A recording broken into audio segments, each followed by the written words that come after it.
away from me. 300-pound cougars that can rip off a sheep's head in a single bite? I want no part of them. I move off the trail, fade back into the pines. Night finds me back at my campsite. It's about 5 miles due north of where I found the dead sheep, high up in the rocks, a bedroll tucked under a boulder. I'm eating jackrabbit again, or I will be once it gets dark and I can risk a fire. The DNR Rangers don't know I'm here, and that's the way I want to keep it. I want my privacy. I want my space. I want to figure out what comes next. I've been here a couple of weeks now.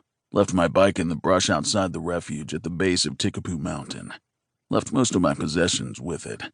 Took a knife and a canteen and started hiking. I've been here since. Sometimes in the woods, sometimes in one of the mountain caves. Living off the land, keeping out of sight. This part of the DNR borders on Nellis Air Force Base. There's more traffic than you'd expect around. Some military, some rangers, some other campers as well.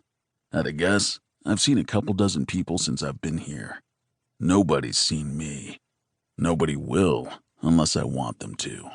I skin the rabbit and grab up some brush to make a fire. Could have taken a few high-tech gadgets from the mansion, I guess. Make this part a little easier. But that wouldn't be getting away from everything then, would it? The sun goes down. Reds and oranges fill the sky, casting shadows on the slopes around me, on the desert below.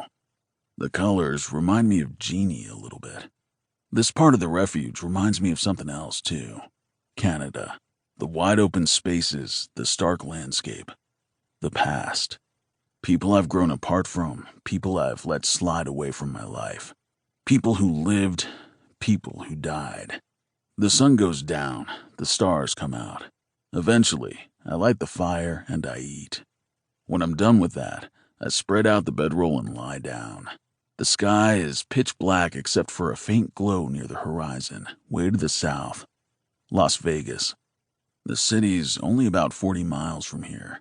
40 miles and a world away. I'm in the middle of the biggest wildlife refuge on the continent, the DNR, Desert National Refuge. 1 million or so acres of just about every kind of climate you could imagine, from pine forest to desert and everything in between.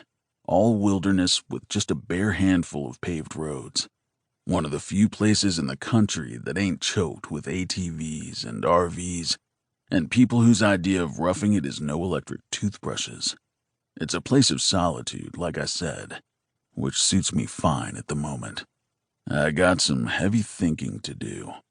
I lie back, focus on the stars again and the night sky. 1 minute I'm looking up at the Milky Way, and the next, I'm right in the middle of it. I'm flying in a Blackbird SR-71, suited up for the EVA, headed toward a space station. Flying off to save the world again, which back in the day was my job. I'm dreaming, of course. Dreaming like I have every night for the last 2 weeks. Dreaming of the day I died. My name's Logan, by the way. Just one word.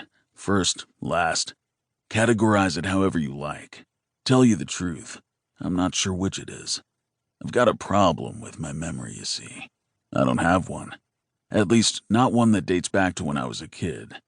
Oh, I flash on images sometimes. A man, a woman, a girl with red hair. But I can't make heads or tails of them. I got the government to thank for that. The U.S. government and what they did to me in pursuit of what you might call the perfect weapon. Who they thought might be yours truly.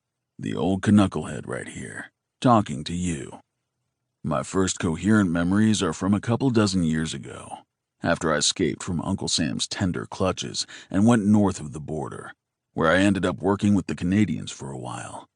A special branch of the Canadian government set up by a scientist named Jimmy Hudson for special people like me, and Veronique Campion and J.C. Perot and Stephen St. George. Special as in blessed, cursed if you like, with extraordinary powers.